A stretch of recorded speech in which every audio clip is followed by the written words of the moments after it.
गोस्वामी तुलसीदास, बचपन का नाम राम भोला। कहते हैं कि नॉर्मल व्यक्ति की यदि हम जन्म की बात करें तो 9 महीने में बालक का जन्म हो जाता है, पर तुलसीदास जी का जन्म 14 महीने में हुआ। इनको ऐसे नक्षत्र में जन्म हुआ कि जिस समय पर इनको एक तरीके से कहा गया कि ये अशुभ हैं, या फिर ये एक तरीके से गलत किस्मत लेकर आए हुए हैं। बचपन में ही इनके दांत भी थे। इनका नाम राम बोला इसलिए पड़ा क्योंकि इन्होंने बचपन में ही राम जी का नाम ले लिया था। शायद ईश्वर की एक अलग कृपा रही होगी इनके ऊपर। इसके अलावा तुलसीदास जी के यदि हम दर्शन की चर्चा करें दोस्तों, तो तुलसीदास जी के दर्शन में राम राज्य की बात सर्वोपरि है। राम जो कि एक रामायण के महत्वपूर्ण पात्र हैं। रामचरितमानस तो पूरी की पूरी राम को ही केंद्र में रखकर लिखी गई है, और राम के आदर्श के माध्यम से समाज में ऐसा आदर्श राज्य होना चाहिए, इसकी संकल्पना या परिकल्पना तुलसीदास जी ने की है। वो राम के माध्यम से अगर देखा जाए तो आदर्श भाई, आदर्श पुत्र, आदर्श पति, इन सभी की कल्पना करते हैं। इसके अलावा मध्य प्रदेश लोक सेवा आयोग मुख्य परीक्षा में तुलसीदास जी के दर्शन को शामिल किया गया है, जिसमें पिछले वर्ष काफी सारे प्रश्न आए हुए हैं। इस वर्ष भी आने की संभावना है। नमस्कार साथियों, मैं हूं अभिषेक और आप देख रहे हैं कैरियर इंडिया एजुकेशन। यहाँ पर अपन खास तौर पर चर्चा करने वाले हैं मध्य प्रदेश लोक सेवा आयोग मुख्य परीक्षा सामान्य अध्ययन 4 में तुलसीदास जी के दर्शन पर। ये जो क्लास है ये 11वीं क्लास है, और इसके पहले 10 क्लासें हो चुकी हैं। उनको भी आप लोग अच्छे से देख लीजिएगा, प्लेलिस्ट में जाकर सभी क्लासें क्रम वाइज पड़ी हुई हैं। तो आज हम तुलसीदास जी के दर्शन पर चर्चा करेंगे। उसके पहले दोस्तों अपन देख लेते हैं कि कौन कौन से प्रश्न एमपीपीएससी में आ चुके हैं। देखिए, तुलसीदास जी और उनके दर्शन से अभी तक आए हुए महत्वपूर्ण प्रश्न। अब यहां से प्रश्नों को अपन समझ लेते हैं, फिर उसके बाद आगे चलेंगे। तुलसीदास जी की 3 प्रसिद्ध रचनाओं के नाम लिखिए। ये आया था 2016 में 3 नंबरों में, 3 मार्क्स में। अब इनकी जैसे रचनाओं की चर्चा होगी तो बहुत सारी रचनाएं हैं, जैसे कि गीतावली है, रामचरितमानस है, रामलला नछहु है, विनय पत्रिका है। कुल मिलाकर इनके 12 ग्रंथ हैं। 12 ग्रंथों की पूरी चर्चा इस पूरी क्लास में अभी आगे आपको देखने को मिलेगी। रामचरितमानस के लेखक, ये एमपीपीएससी 2018 में 3 नंबरों में आया था। तुलसीदास जी के काव्य में सामाजिक चेतना, ये एमपीपीएससी 2014 और 2018 में 5 मार्कर में आ चुका है, या 5 मार्क्स में आ चुका है, 5 नंबर में। ठीक है। तुलसीदास जी के दार्शनिक विचार, ये 2015 में 5 नंबरों में आया था। तुलसीदास जी के दार्शनिक विचार और तुलसी जी के दार्शनिक विचारों का आलोचनात्मक परीक्षण करें, ये 2015 में आया था। कितने? 11 नंबर में। ठीक है। तो यहां से 5 प्रश्न अभी तक इससे आ चुके हैं 2014 से, जब से ये पेपर चालू हुआ है। कब से? 2014 से। यूपीएससी में यदि देखा जाए दोस्तों, तो ये जो पेपर था वो 2013 में लागू हुआ था, और एमपीपीएससी ने 14 में इसको लागू कर दिया था। ठीक है। चलिए, अब अपन सबसे पहले विषय वस्तु पर ध्यान देंगे। जीवन परिचय, उनकी रचनाएं आएंगी, तुलसीदास जी के विचार आएंगे, नारी के प्रति, परिवार के प्रति, लोक कल्याण, मर्यादा मूलक संदेश। ठीक है, आगे चले। जीवन परिचय, सबसे पहले जीवन परिचय में थोड़ा देख लेते हैं। नाम है इनका तुलसीदास, बचपन का नाम था राम भोला। क्यों? जैसे मैंने आपको शुरुआत में बताया कि होते ही साथ इन्होंने राम का नाम लिया था। जन्म 1532 ईस्वी, स्थान कस्बा राजापुर, जिला है बांदा, उत्तर प्रदेश। ठीक है, यहां पर इनका जन्म हुआ था। निधन हो गया था संवत 1680 में। पिता इनके हैं आत्माराम, माता इनकी हैं हुलसी बाई। एक बात और याद रखिएगा, उनकी किसी भी कृति में उनके पिता आत्माराम का नाम नहीं आता है, माता का नाम हुलसी बाई 1 से 2 कृति में आता है। अब इनकी रचनाएं हैं तो क्रमशः 12 रचनाएं हैं जो अभी अपन आगे पढ़ेंगे। राजा के कर्तव्य, श्री राम के माध्यम से, यानी राम जी को आधार बनाकर उन्होंने बताया है कि किस तरीके से राज्य होना चाहिए, किस तरीके से धर्म होना चाहिए, किस तरीके से समाज होना चाहिए, और उसमें किस तरीके से सर्वाइव करना चाहिए, विवेक को सर्वोपरि रखकर, अपने दिमाग का उपयोग करके, इसी तरीके से और कुछ सिद्धांतों के तहत। अब देखिए, जिसमें आएगा राजधर्म, मित्र धर्म, माता धर्म, पितृधर्म, हर किसी के प्रति अपने कर्तव्य, धर्म का मतलब उनके प्रति अपने कर्तव्य। आगे चलते हैं। अब देखिए यहां से अपन इनकी थोड़ी सी कहानी पढ़ते हैं, फिर आगे चलेंगे। गोस्वामी तुलसीदास के जीवन चरित्र का सबसे प्रामाणिक रूप अंतः साक्ष्य के आधार पर ही दिया जा सकता है।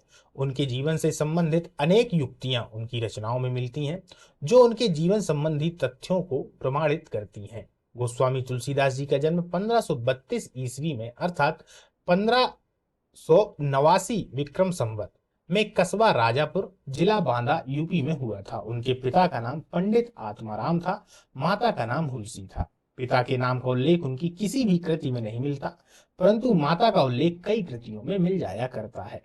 एक यहाँ पर दोहे से आप लोग समझ पाएंगे, राम ही प्रिया पावन तुलसी सी, तुलसीदास हित ही हुलसी सी। यानी कि इसका स्पष्ट अर्थ है कि राम कथा तुलसी के लिए माता हुलसी के हृदय के समान है। मतलब राम कथा की वो तुलना अपने जो माँ है उनकी माँ के हृदय के समान कर रहे हैं या दिखा रहे हैं, है ना। तो इनकी जो माँ है उनका नाम हुलसी कई बार आया हुआ है, पर पिता का नाम नहीं आता। कहते हैं कि जन्म के बाद ये ऐसे नक्षत्रों में पैदा हुए थे, एक तो ये 14 महीने बाद हुए, तो इस तरीके से हो जाने के बाद में, ये सब जनश्रुतियां हैं दोस्तों, याद रखिएगा, जनश्रुतियां हैं। जनश्रुतियों का मतलब है कि एक तरीके से पुराने समय में जो बातें चली आ रही हैं उन्हीं पर, किसी चीज का ऐतिहासिक प्रमाण नहीं है, ठीक है। तो ऐसा कहा जाता था कि 14 महीने में हुए, इस वजह से इनकी माँ का देहांत भी हो गया। जब माँ का देहांत हो गया, और चूंकि ये मूल नक्षत्रों में पैदा हुए थे, मूल नक्षत्रों में पैदा हुए थे, तो मूल नक्षत्रों में पैदा होना और पैदा होते ही साथ माता जी का चला जाना, तो इस वजह से इनके पिता ने इनको अशुभ मान लिया था, इसलिए इनको छोड़ दिया था। ये ऐसी कहानी आती है, बहुत सारी ऐसी कहानियां आती हैं दोस्तों, है ना। जो अधिक मान्य कहानी है वो मैंने आपको बता दी। आगे चलते हैं। अनेक बाहरी साक्ष्य में भी तुलसीदास जी की माता का नाम हुलसी मिलता है। इनके विषय में एक प्रसिद्ध जनश्रुति यह भी है कि यह अभुक्त मूल नक्षत्र में पैदा हुए थे। आप लोग भी जानते होंगे, आप लोगों के घर में भी यदि कोई बालक ऐसा होता है कि जो मूल नक्षत्रों में इस तरीके से पैदा हो जाते हैं, तो उस बालक को उतना अच्छा नहीं माना जाता है। फिर उन नक्षत्रों को हटाने के लिए एक तरीके से उनके जो पिता है वो 1 महीने तक कुछ अलग प्रकार की कुछ चीजें करते हैं, माताएं कुछ अलग प्रकार करती हैं, बालक को बाहर नहीं निकाला जाता है, कुछ विशेष कार्यक्रम उसमें किए जाते हैं। ऐसी परंपराएं हिंदू धर्म में हैं। तो ये भी उसी तरीके से मूल नक्षत्र में पैदा हुए थे। अतः इनके ज्योतिषाचार्य पिता आत्माराम जन्म से ही अशुभ मानकर दासी के हवाले कर दिया। इनके जन्म लेते समय प्रसव पीड़ा से उनकी माता का भी देहांत हो गया, और हो जाने पर उनके पिता का क्रोध और भी स्वाभाविक हो गया। बिल्कुल भैया, उनकी माता भी समाप्त हो गई। उनके बचपन का नाम राम बोला था। जीवनियों और जनश्रुतियों के अनुसार, समझिएगा, जन्म लेते ही उन्होंने राम नाम का उच्चारण किया, इसलिए इनका नाम राम बोला रख दिया गया, ठीक है। बड़े होने पर जब ये अपने बाबा, या बाबा इनके खुद के बाबा नहीं, बाबा नरहरि एक इनके गुरु हैं, की शरण में गए, तब तुलसी के पौधे के नीचे सोते हुए, तुलसी के पौधा था, सो गए। कोई छोटा पौधा नहीं रहा होगा, बड़ा पौधा होगा, पेड़ जैसे होते भी हैं। अगर आप जाएंगे जंगलों में जाएंगे तो तुलसी के बहुत बड़े बड़े पौधे दिखते हैं, तो वहां ये सो गए।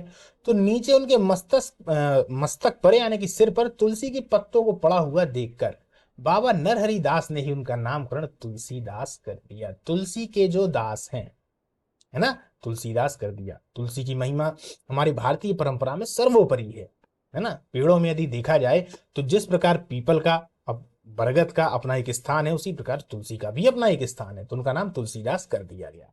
उन्होंने अपनी रचनाओं में दोनों नामों का उल्लेख किया है, ठीक है, दोनों, राम बोला भी और तुलसीदास भी।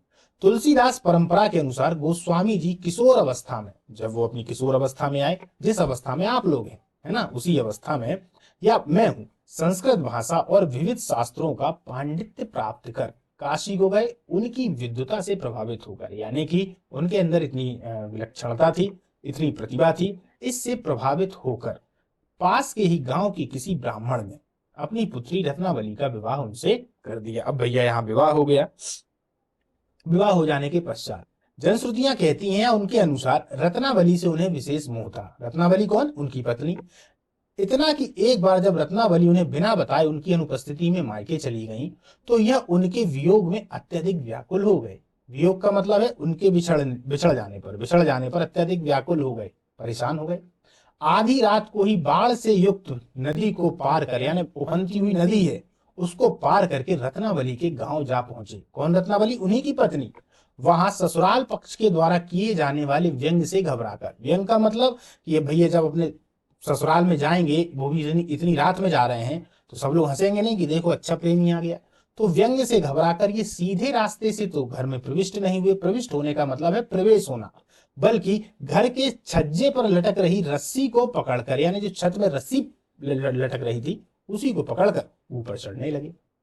रत्नावली के कक्ष में जा पहुंचे। रत्नावली उस समय उन्हें देखकर हैरान हुई कि अरे आप यहाँ कहाँ कैसे आ गए एकदम से।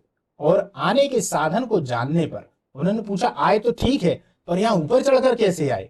तो उन्होंने कहा कि मैं तो इस रस्सी से आ गया। ये कहाँ है रस्सी का? ये देखा, तो जब रस्सी को देखा तो वो तो सांप था। तब आवक ही रह गई, क्योंकि जिसे यह रस्सी समझकर ऊपर आए थे वो तो सांप था। अब आगे देखिए, यही परिवर्तन होगा भाई साहब, बहुत बड़ा परिवर्तन होगा। इतना बड़ा परिवर्तन होगा कि रामचरितमानस जैसा ग्रंथ लोगों को मिल जाएगा। अब आप यहां परिवर्तन देखिएगा। तुलसीदास जी की वासनांधता की यह पराकाष्ठा थी। उस समय रत्नावली ने उन्हें बहुत फटकारा और कहा कि, तब रत्नावली उनको फटकारती हैं और कहती हैं, यह वासना में इतने युक्त हैं और आपकी वासना इतनी चरम पर है कि आप भूल ही गए कि कौन रस्सी है, और आप बाढ़ में आ गए, रात में आ गए, छत में कूद के आ रहे हैं। तो इस तरीके से वो एक दोहा उनको सुनाती हैं। दोहे के माध्यम से यहां बताया गया है, अस्थि चर्ममय देह मम तो सो ऐसी प्रीति, जो होती श्री राम में होती ना तो भावभीत। यानी कि जो प्रेम तुम इस अस्थि चर्म हड्डी इस शरीर से कर रहे हो, ऐसा प्रेम यदि राम से किया होता तो बात ही कुछ और थी। ये फटकार जो है तुलसीदास जी को हृदय में घात कर गई। उनका हृदय विदीर्ण हो गया, दुखी हो उठा। यहीं से उनके मन में भक्ति और वैराग्य की ललक आ गई, क्योंकि वो जिसको सबसे ज्यादा पसंद कर रहे हैं वहीं से उनको ठोकर मिल गई, वहीं से उनको फटकार मिल गई। कहते हैं कि पत्नी के द्वारा की गई इस भर्त्सना, भर्त्सना का मतलब होता है बेइज्जती, बेइज्जती कर दी के बाद ही तुलसीदास जी का मोह सांसारिक आकर्षण से विरक्त हो गया। विरक्त हो जाने का मतलब अब कोई इससे मतलब नहीं, मजा ही नहीं आ रहा संसारिक में जीवन, और वह राम भक्ति में लीन हो गए। भक्ति आ गई। अपनी वृद्धावस्था में उन्होंने एक बार भयंकर बहुपीड़ा का सामना करना पड़ा था, जिसका उल्लेख कवितावली में हुआ है। जब वो बुजुर्ग हो गए थे तो काफी उनको पीड़ा हो रही थी, परंतु इतने पर भी वे विचलित नहीं हुए। राम भक्ति करते रहे। सहिष्णु, विनम्र और दृढ़ विश्वासी सच्चे भक्त गोस्वामी तुलसीदास जी ने अपने जीवन काल में ही यश प्राप्त कर लिया था। बहुत ज्यादा ख्याति हो गई थी उनकी। तुलसीदास जी की ख्याति उनके जीवन काल में ही हुई। बहुत सारे हम संतों को देखते हैं कि जब वो संत थे तो उनको परेशान किया गया, है ना। इसके अलावा यदि देखा जाए, एक मिनट दो,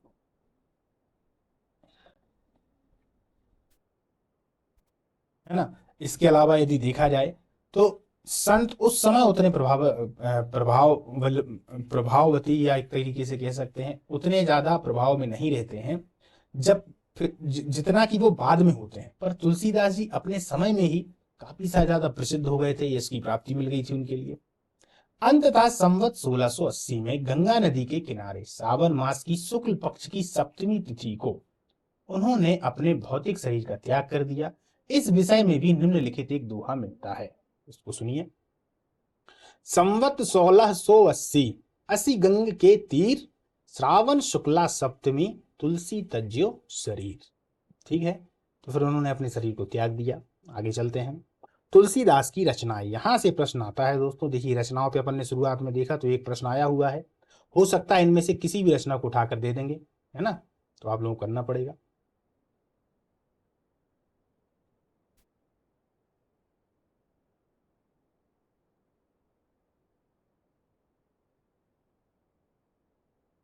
यद्यपि तुलसीदास जी लोकमानस के कवि थे, इसका ज्ञान उनकी रचनाओं के वर्ण विषय के अवलोकन से ही हो जाता है। गोस्वामी जी ने छोटे बड़े सब मिलाकर कुल 12 ग्रंथों की रचना की। इन रचनाओं का संक्षिप्त परिचय इस प्रकार है।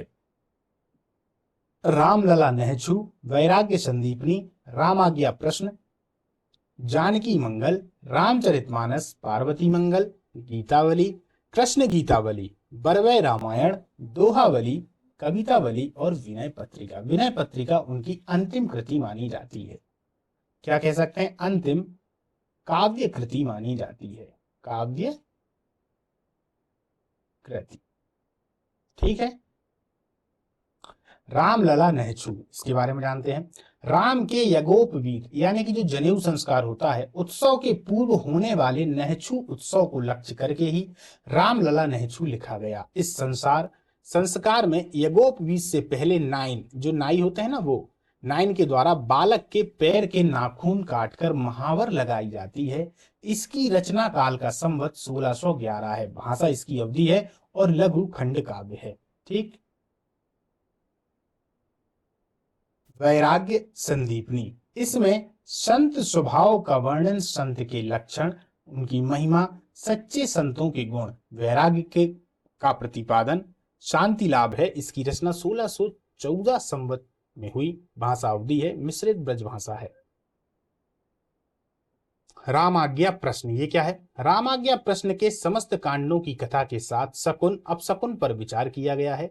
जिसे व्यक्ति आने वाले सुखों का तो ज्ञान प्राप्त कर ही लेता है, अनिष्ट को भी जानकर निवारण का प्रयत्न करता है। इसकी रचना 1621 में हुई। राम आज्ञा प्रश्न समझिएगा, इंपॉर्टेंट है। राम आज्ञा प्रश्न के समस्त कांडों की कथा के साथ शकुन अपशकुन पर विचार किया गया है। यानी कि एक तरीके से देख लेना क्या सही है क्या गलत है। जिससे व्यक्ति आने वाले सुखों का ज्ञान तो प्राप्त कर ही लेगा, साथ ही अनिष्ट को जानकर भी उसके निवारण का प्रयत्न करेगा। अब है जानकी मंगल। जानकी मंगल का वर्ण विषय सीताराम का विवाह है। यह खंड काव्य है जिसकी रचना 1627 ईस्वी में हुई और इसकी जो भाषा है वो क्या है? अवधी। ठीक। रामचरितमानस गोस्वामी तुलसीदास जी का सर्वाधिक प्रसिद्ध ग्रंथ है जो हिंदुओं के धार्मिक ग्रंथों का स्थान रखता है। रामचरित के माध्यम से तुलसीदास जी ने लोक कल्याण भावना को स्थान दिया, जिसकी रचना 1631 अवधी भाषा में हुई है। इंपॉर्टेंट, यहां से थोड़ा रामायण के बारे में भी और सुन लिया जाए।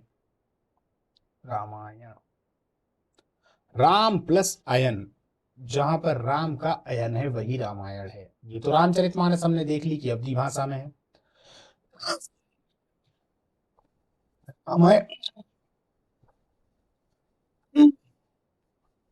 रामायण की चर्चा कर ली जाए।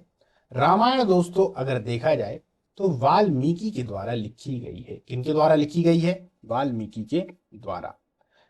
रामायण जो है वाल्मीकि के द्वारा लिखी गई, जिसका संकलन सूत्र काल में माना जाता है। आप कहेंगे सूत्र काल क्या है? इतिहास में एक काल सूत्र काल भी आता है। ये जो सूत्र काल है दोस्तों, ये 600 ईसा पूर्व से 300 ईसा पूर्व के बीच का है। ठीक है। इसी समय रामायण का संकलन होने की शुरुआत हुई। अंतिम रूप से रामायण का जो संकलन है मित्रों, वो हुआ है गुप्त काल में। कब हुआ है? गुप्त काल में। इस बात को अच्छे से आप लोग समझ लीजिएगा। इनको आदि काव्य कहा गया है, रामायण को भी और महाभारत को भी। रामायण में कुल मिलाकर यदि देखे जाएं तो 24,000 श्लोक हैं, वहीं महाभारत 1 लाख श्लोक के पास पहुंच जाती है, यानी 1 लाख श्लोक महाभारत में। तो ये दोनों महाकाव्य बहुत पुराने हैं। रामचरितमानस का जो समय है वो 1631 ईस्वी में है, तो इसको भी आप लोग याद रखिएगा। क्लियर है? चलते हैं आगे। पार्वती मंगल। पार्वती मंगल एक खंड काव्य है तथा शिव एवं पार्वती का विवाह इसकी वर्ण वस्तु है। इसमें पार्वती जी के जन्म से लेकर विवाह तक की कथा का वर्णन मिलता है। ठीक। कब? 1643। गीतावली। गीतावली 7 कांडों में विभक्त है और गीत काव्य रामचरितमानस की भांति ही इसमें भी संपूर्ण राम कथा ही है। इसकी रचना 1653 में हुई। कृष्ण गीतावली नाम से ही विदित है कि कृष्ण गीतावली में कृष्ण की लीलाओं से संबंधित पद हैं, जिसमें अधिकांश भ्रमर गीत से संबंधित पद हैं। इसकी भाषा ब्रज है और इनका रचना काल, इनकी जो रचना काल है 1658 मानी जाती है। बरवय रामायण, इससे प्रश्न काफी आते हैं दोस्तों। बरवय रामायण में भी राम कथा को 7 कांड में व्यक्त किया गया है। यह एक स्फुट बरवय छंदों का संग्रह है। ये छंद होते हैं जिसमें श्रृंगार और भक्ति रस की प्रधानता है। संवत 1661 का इसका समय है और इसकी भाषा क्या है? अवधी है। आप देख रहे हैं कि सभी की भाषा अवधी ही है। दोहावली। दोहावली में दोहा और सोठा का संग्रह है। किस किस का? दोहा सोठा का संग्रह है। इसमें भक्ति है, नीति, धर्म, आचार विचार, रीति और नीति, ज्ञान है, वैराग्य है, जीव, मायाजाल संबंधी विषयों के दोहे हैं। इसकी रचना 1674 से 1660 के बीच मानी जाती है, जिसकी भाषा क्या है? ब्रज। इसकी भाषा ब्रज है, याद रखिएगा। दोहाबली की भाषा कौन सी है? तो ब्रज। ठीक है। कवितावली, कवितावली कवित्व छंदों का संग्रह है। इसमें 7 कांड यथा बाल कांड, अयोध्या कांड, अरण्य कांड, किष्किंधा कांड, सुंदर कांड, लंका कांड और उत्तर कांड में संपूर्ण कथा वर्णित है। कलियुग वर्णन की दृष्टि से इसके उत्तर कांड का विशेष महत्व है। ठीक है, तो ऐसे आ सकता है प्रश्न, उत्तर कांड का विशेष महत्व, तो आप लोग तुरंत कवितावली कर सकते हैं, है ना। विनय पत्रिका, ये इनकी अंतिम है दोस्तों। विनय पत्रिका गोस्वामी जी की अंतिम कृति मानी जाती है। इसमें उनके व्यक्तिगत अनुनय विनय के पद हैं। यह एक याचिका के रूप में लिखी गई है। तुलसीदास जी राम परिवार के समस्त सदस्यों से याचना करते हैं, जो भी राम परिवार के सभी सदस्य हैं, कि वह राम से तुलसी को अपनी शरण में लेने के लिए कहें। न केवल राम परिवार से अपितु विभिन्न देवी देवताओं और विशेष रूप से हनुमान के समक्ष याचना करते हैं। उनकी भाषा ब्रज है। ठीक है, इसकी भाषा ब्रज है। तो ब्रज भाषा दो जगह हमने देखी। एक तो विनय पत्रिका की भाषा ब्रज है, दूसरा दोहावली की भाषा ब्रज है। तो याद रखिएगा इस बात को, दोहावली और विनय पत्रिका, क्योंकि जब ये आएंगे तो इसमें आपको भाषा लिखना पड़ेगी, तो अवधि लिख देंगे तो फिर गलत हो जाएगा। तुलसीदास जी के विचार। तुलसी की सामाजिक व लोकवादी दृष्टि मध्यकाल के सभी कवियों में सर्वाधिक व्यापक एवं गहरी है। तुलसीदास जी के यहाँ राम राज्य की स्थापना की कल्पना की गई, जहां लोक जीवन के प्रत्येक सामाजिक व्यवस्था में संतुलन दिखाई देता है। तुलसी मध्यकाल के कवि हैं, जो सामंती मूल्यों से ग्रस्त काल था। मध्यकाल में सामंतवादी तो व्यवस्था जो थी वो आ ही गई थी। सामंतवादी व्यवस्था तो गुप्त काल से चलती हुई आ रही थी, और चलते चलते धीरे धीरे ये किसी काल में ज्यादा बढ़ जाती थी, किसी काल में कम हो जाती थी, लेकिन ये व्यवस्था तो बहुत समय तक रही। सामंती मूल्यों से ग्रस्त काल है। यद्यपि उसे जड़ता के परिवेश को तोड़कर तुलसीदास जी नए मूल्यों को स्थापित करने का कार्य किया, किंतु कहीं कहीं उनकी दृष्टि परंपरागत मूल्यों से प्रभावित भी दिखती है। यानी कि उस समय जो चीजें चल रही हैं परंपरागत, उनसे प्रभावित भी दिखती है।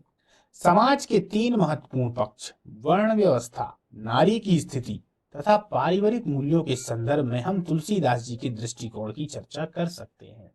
अब यहां से हम उनके दृष्टिकोण को देखेंगे और दर्शन यहां से सही तरीके से चालू होगा। वर्ण व्यवस्था, इनके बारे में तुलसीदास जी के क्या विचार है? तुलसीदास जी जन्म पर आधारित वर्ण व्यवस्था का समर्थन करते हैं। कनेक्ट करिए कबीरदास जी से तुरंत। कबीरदास जी ने इस बात की आलोचना की है। वो वर्ण व्यवस्था का एक तरीके से देखा जाए तो पुरजोर विरोध करते हैं, पर यहाँ पर वर्ण व्यवस्था का समर्थन तुलसीदास जी करते हैं।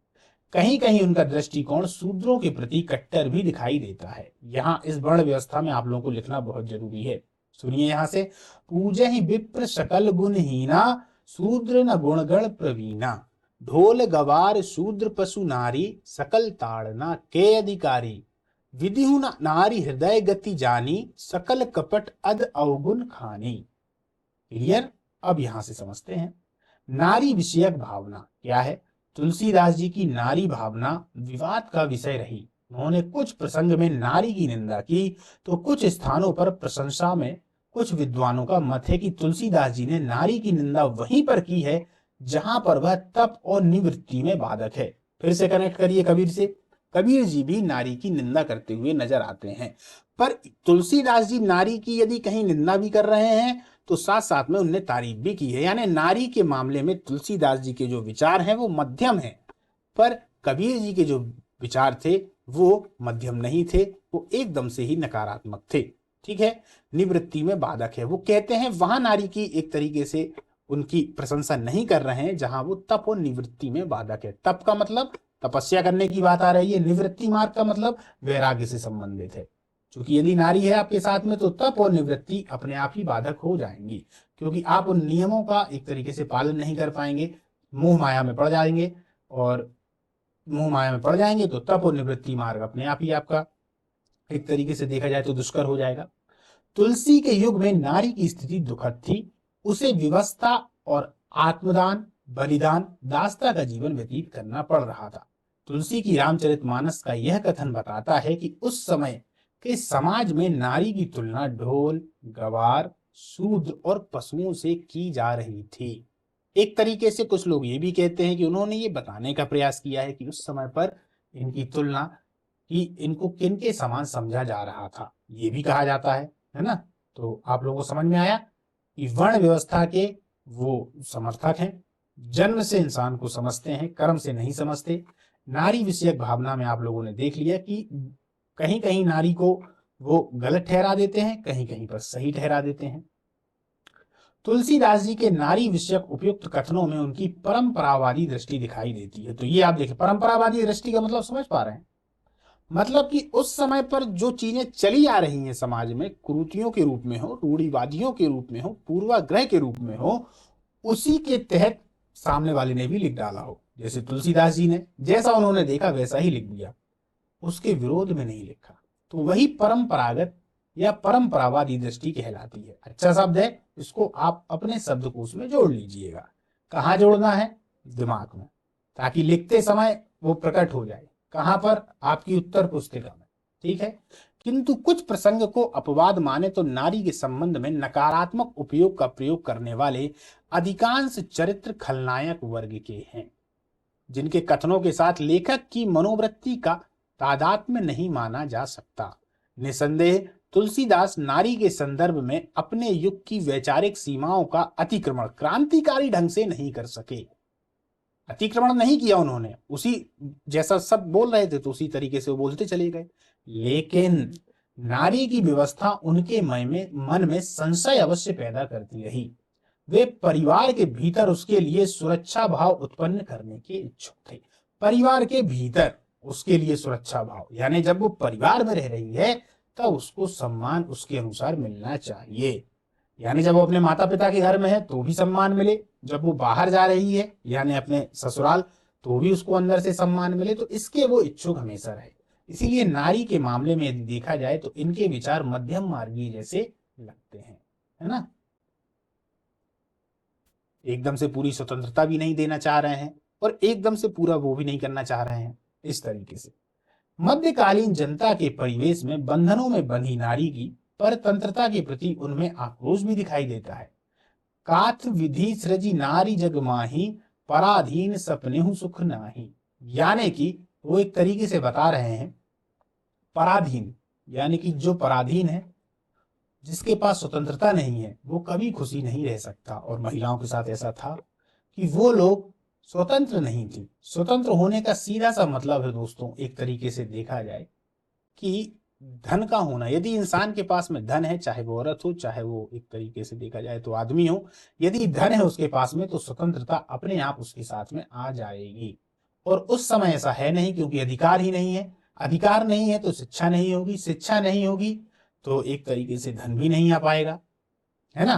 तो ये सब चीजें एक दूसरे से कनेक्ट थी, जुड़ी हुई थी। तो स्वतंत्रता जरूरी है। और जब आप पराधीन है तो पराधीन सपने सुख नाही।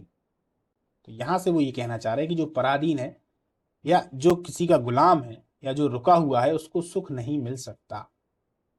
आगे चलते हैं। पारिवारिक जीवन का आदर्श। तुलसीदास जी ने रामचरितमानस में राम के परिवार के माध्यम से आदर्श परिवार का व्यवहारिक रूप दिखाया है। कवितावली के कलयुग प्रसंग में भी भारतीय समाज के परिवार का आदर्श स्वरूप प्रस्तुत किया। बिल्कुल, किसमें? कवितावली में। एक और कवितावली के लिए आपको पॉइंट मिला। उन्होंने संयुक्त परिवार की सफलता के लिए कर्तव्य का निर्वहन पर अत्यधिक बल दिया। राम देखिए आदर्श पुत्र, आदर्श भाई, आदर्श पिता तथा आदर्श पति का चरित्र प्रस्तुत करते हैं। कौशल्या तथा सुमित्रा आदर्श माता का और सीता आदर्श पत्नी का चरित्र प्रस्तुत करती हैं। लक्ष्मण और भरत भी आदर्श भाई हैं। कौशल्या आदर्श माता हैं, वह वात्सल्य की मूर्ति है। सब कुछ आदर्श ही आदर्श है, यही तो राम राज्य है। उन्हें राम व भरत में अंतर प्रतीत ही नहीं होता।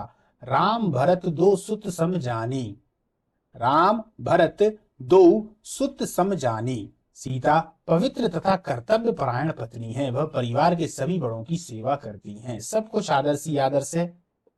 लोक कल्याण। लोक कल्याण के बारे में जान लेते हैं।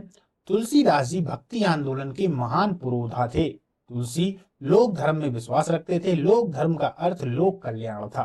तुलसी के अनुसार यदि हिंसा का सहारा लेकर भी लोक कल्याण की भावना स्थापित होती है तो फिर वह हिंसा भी जायज है। यानी हिंसा के वो समर्थक हैं, पर हिंसा कैसी हो? लोक कल्याण के लिए हो। किसके लिए? लोक कल्याण के लिए। लोक कल्याण यानी कि वही कहानी आ गई ना, अहिंसा परमो धर्मा तथैव चा हिंसा। यानी अहिंसा परम धर्म है, पर धर्म को बचाने के लिए यदि हिंसा की जाए तो वो परम धर्म है। तो वो हिंसा के समर्थक हैं, पर कब? जब उसकी आवश्यकता पड़े, जबरदस्ती नहीं है। अर्थात लोक कल्याण, तुलसी के अनुसार यदि हिंसा का सहारा लेकर भी लोक कल्याण की भावना स्थापित होती है तो वह हिंसा भी जायज है।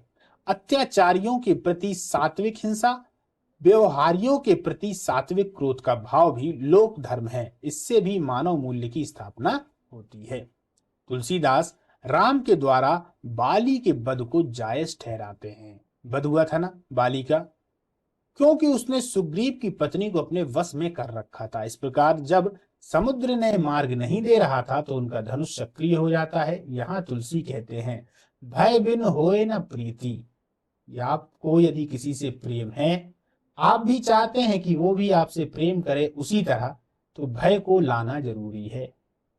क्योंकि यदि भय नहीं हुआ तो हो सकता है उसके अंदर बगावत के गुण आ जाएं और वो चला जाए या आपसे ही बगावत कर बैठे।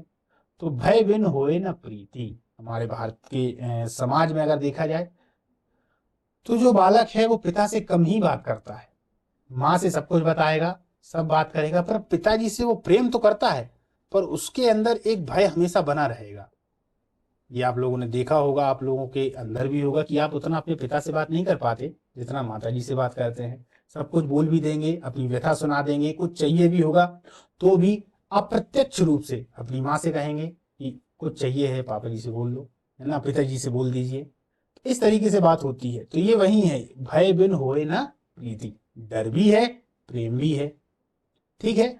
लेकिन यहां पर तुलसी जी मानव कल्याण की बात कर रहे हैं। मानव कल्याण के निमित्त उन्होंने दूसरे को भयभीत करने को सही ठहराया है, पर वो किसमें हो? मानव कल्याण में। बाली ने बाद में कहा जब वध हो गया, तीर लगा हुआ है, कि आप सुग्रीव के पास चले गए, मेरे पास तो आ जाते, मैं रावण को तो वैसे ही ले आता। पर राम को देखिए, राम को तो अपने ऊपर भरोसा है ही कि वो अपनी सीता को ले ही आएंगे। पर वहां बाली गलत था, क्योंकि उसने सुग्रीव की पत्नी का हरण कर लिया था, उसको अपने पास में रख लिया था, साथ साथ सुग्रीव का पूरा साम्राज्य भी ले लिया था। इसलिए, अन्यथा बाली तो बहुत ही ज्यादा ताकतवर था। यदि बाली राम जी के साथ में पहले हो जाता, चूंकि वो आदमी सही नहीं था, अधर्मी था, अगर उनके साथ में हो जाता तो रावण को तो वो वैसे ही ले आता, क्योंकि रावण को तो उसने 6 महीने अपने हाथों से दबा के रखा था।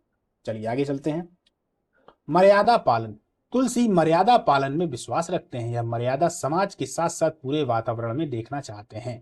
जब राम वन गमन के लिए तैयार रहते हैं तब सीता भी जाने के लिए जिद करती हैं। राम उन्हें समझाते हैं कि वन कष्टकार है। तब सीता जवाब देती हैं कि पत्नी के सारे नाते रिश्ते उसके पति से हैं, उसके अभाव में सारे संबंध आग की भांति तपने लगते हैं।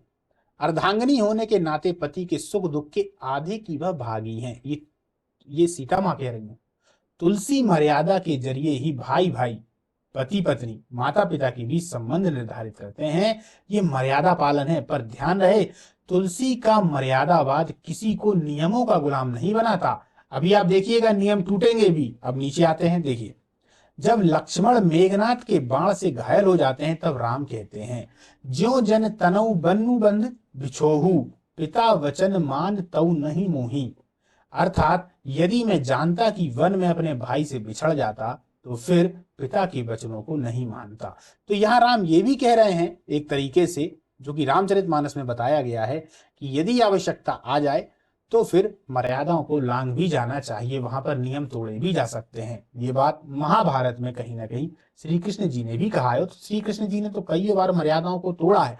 पूरी की पूरी महाभारत इसी बात पे है कि हर बार में श्री कृष्ण बीच में आते हैं, कुछ ना कुछ ऐसा करते हैं, मर्यादाएं टूटती हैं, सामने वाले महारथी अर्जुन के द्वारा मारे जाते हैं। आप किसी को भी उठा लीजिए, भीष्म को उठा लीजिए, मर्यादा तोड़ी गई, सामने से खंडी को रख दिया गया, इसके बाद में वध कर दिया गया एक तरीके से देखा जाए। इसके बाद जो अपना कर्ण है, कर्ण के कवच कुंडल ले लिए गए। उनका जो रथ है उसको नीचे धसा दिया गया, फिर अर्जुन बाण मार देते हैं, तो ये भी एक गलत है। तो मर्यादाओं को तोड़ा गया है, लेकिन वो किस लिए तोड़ा गया है एक तरीके से देखा जाए तो मानव कल्याण के लिए। इसके लिए मानव कल्याण के लिए। क्लियर? चलिए आगे चलते हैं। समन्वयवादी, समन्वयवादी का सीधा सा मतलब है समन्वय करना, सामंजस्य बिठाना, है ना। जैसे कि एक गिलास में पानी है, एक गिलास में यहाँ पर दूध है, दोनों में समन्वय करना है, दोनों को आपस में मिला दिया तो दोनों एक लेवल पे आ जाएं, तो वही होता है समन्वय। अब यहाँ पर समन्वय किसके लिए है देखते हैं। तुलसी के मानव मूल्य की अन्य विशेषता उनका समन्वयवादी होना है। किन चीजों में समन्वय है? रावण के खिलाफ युद्ध में बंदरों का मानव के सहकर्मी के रूप में युद्ध लड़ा। मानव और जानवरों का समन्वय है, बिल्कुल। मानव, उन्होंने समन्वय में यहाँ पे एक बताने का प्रयास किया कि रावण के खिलाफ में जब युद्ध हो रहा है तो बंदर हैं, बिल्कुल हैं, साथ साथ में आदमी भी तो हैं, तो बंदर और आदमी दोनों हैं, तो यहाँ पर दो जनों का समन्वय हो गया, तो ये समन्वयवादी हो गई। अभी और देखते हैं। सबरी के जूठे बैर खाना, शूद्र क्षत्रिय का समन्वय। क्षत्रिय कौन है? राम है। शूद्र कौन है? सबरी है ना। तो इन दोनों का समन्वय। इसी प्रकार उन्होंने अवधि व ब्रज भाषा में कविताएं रचकर भाषाई समन्वय का परिचय दिया। राम के द्वारा शिव की पूजा करके, जब राम स्वयं है शिव की पूजा करके, उन्होंने वैष्णव शिव मत का समन्वय किया। एक वैष्णव और शिव मत, दो संप्रदाय थे, वैष्णव संप्रदाय, शैव संप्रदाय, तो यहाँ वैष्णव और शिव मत यानी शिव को मानने वाले समन्वय किया। यह समन्वयवाद विविधता में मेल जोल करना सिखाता है। चार चीजें आप लोगों ने यहां से देखी, कौन कौन से? सबरी के जूठे बेर, शूद्र और क्षत्रियों का समन्वय, बंदर और मानव तो जानवर और मानव का समन्वय, वैष्णव और शिव या वैष्णव और शैव धर्म दोनों ही, या वैष्णव या शैव दोनों का समन्वय। इसके अलावा शूद्र और क्षत्रिय, है ना। इस और जो कविताओं में देखा जाए तो ब्रजभाषा और अवधि, तो चार जगह पे आप लिख सकते हैं। यदि समन्वयवादी में आ गया कि तुलसीदास एक समन्वयवादी कवि हैं, समझाइए। चारों उदाहरण लिख देना, पांचवें में निष्कर्ष लिख देना, गजब के हैं, पूरे पूरे आपको 5 नंबर मिल जाएंगे। ठीक है, चलिए। मानव प्रेम, तुलसी का मूल संदेश है मानव प्रेम।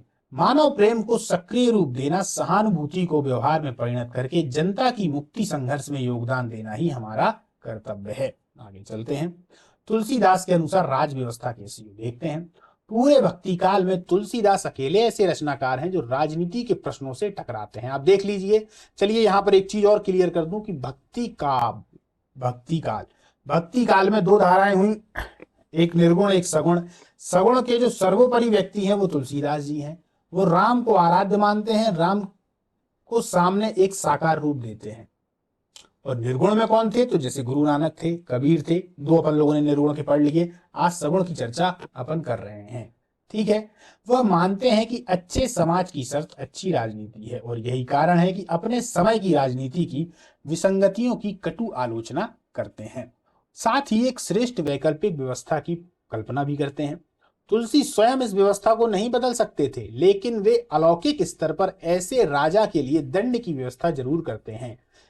उनके एक श्लोक के अनुसार देखिए, जासु राज प्रिय प्रजा दुखाई, जिसकी प्रजा राजा से दुखी है, सो नृप अवश्य नरक अधिकारी।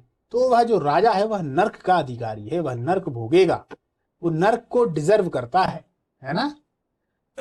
चलिए आगे चलते हैं।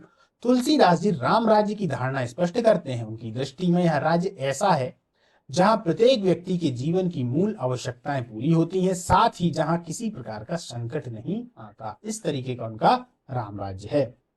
राम राज्य की संकल्पना, तुलसी ने राम राज्य की संकल्पना रखी।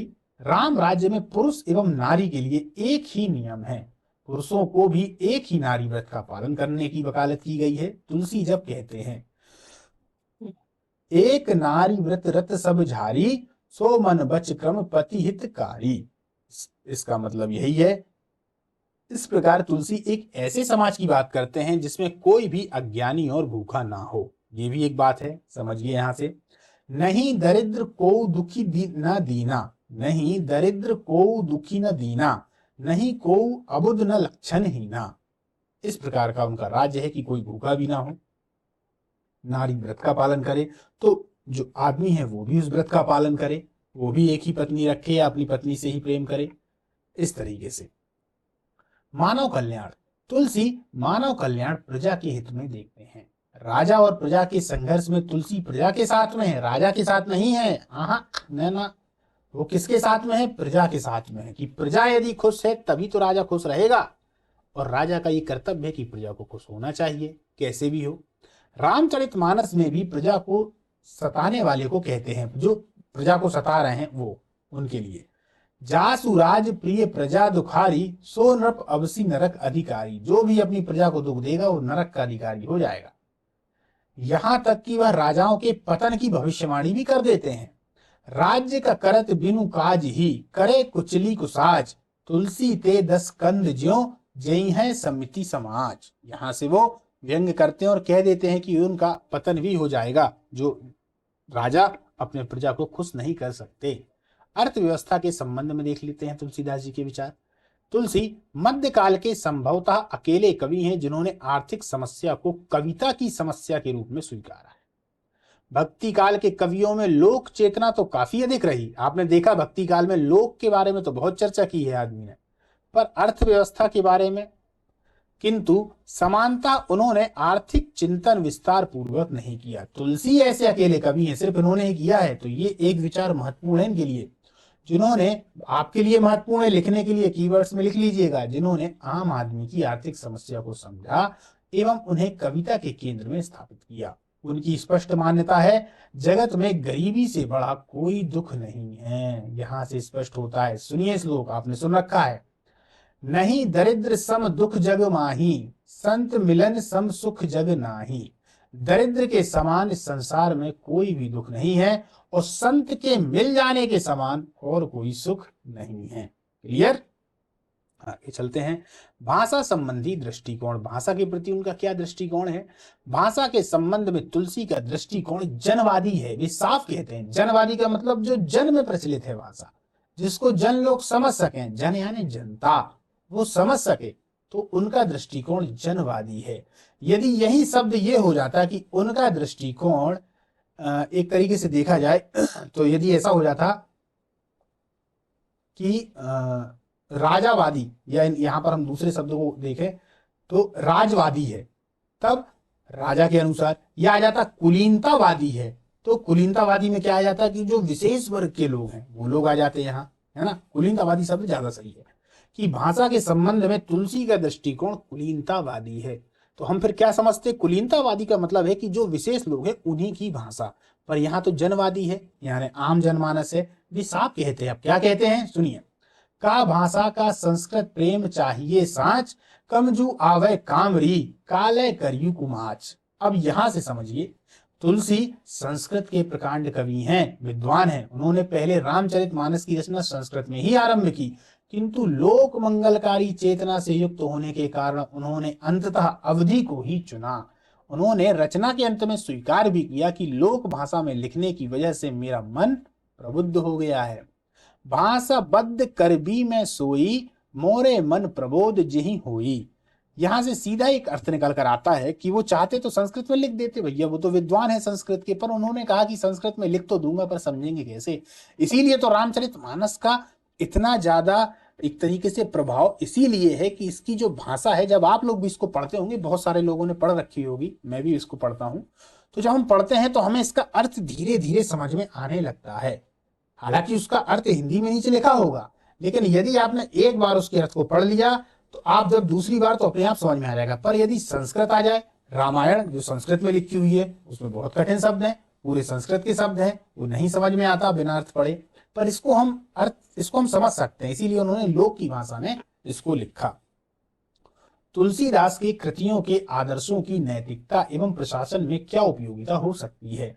गोस्वामी तुलसीदास मध्यकाल के महान कवि माने जाते हैं। उन्होंने अपने भक्ति ग्रंथों के माध्यम से समाज में अनेक मूल्यों, आदर्शों एवं नैतिकताओं की स्थापना की। मर्यादा व नैतिकता, तुलसीदास जी के परिपक्व रचनाओं में समाज को मर्यादा, नैतिकता पर आधारित मानते हुए राजा व प्रजा दोनों के ही लिए उनके लिए महत्वपूर्ण मूल्य बताए हैं। समन्वयवाद, समाज और प्रकृति में परस्पर विरोधी गुण होते हुए भी उनके लाभदायी सामाजिक संदर्भ भी होते हैं और इन्हीं सामाजिक आवश्यकताओं की पूर्ति करते हैं।